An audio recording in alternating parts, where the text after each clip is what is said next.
Keep your home climate clean. And I don't mean dusting and mopping.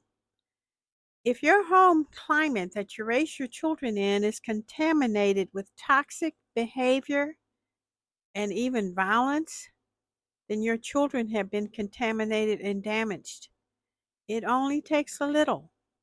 One glass of clear water with the smallest amount of contaminant will ruin the whole thing. Whereas you can take a glass of water and add it to the ocean, it does nothing. But in your home, these behaviors have more influence and are more toxic than out in the world because this is where your children live. For example, if within your home there's instability and unpredictability, even that, when there's yelling and breaking and unforeseen things happening all the time and you don't know when it's going to happen, you're always anxious, that is not a safe environment. If you don't feel relaxed and calm and at ease and free to be yourself, your children won't feel that way either. And children are growing. They're not like a giant oak tree that's already put down solid roots like you may have. They're still growing their roots. They're still growing their belief systems, their attitudes. They're still learning to manage emotions. And did you know that failure to manage emotions is one of the biggest reasons for drug abuse, gambling, and every other type of abuse? It is the inability to self calm and self stimulate from within that causes people to seek these things from without.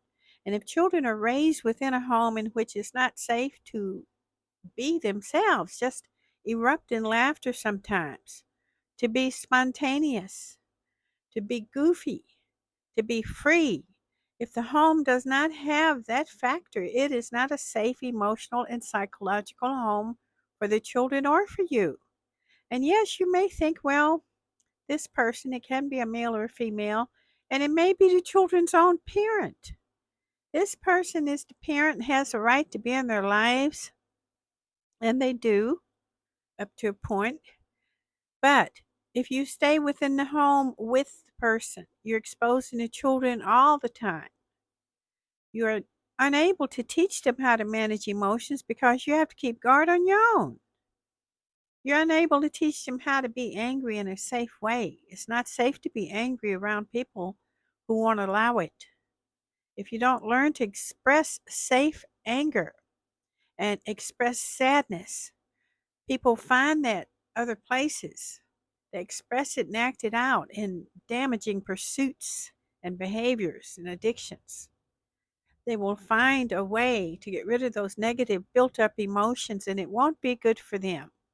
And in many cases, they replicate the behavior that you taught them by having that contaminant in your home.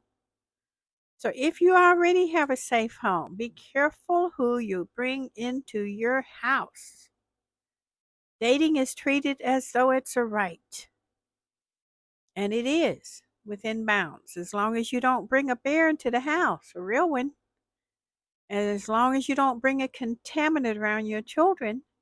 Yes, but if you are allowing these things to happen, the consequences will befall you and your children later on in life. It will come out again. That's a fact.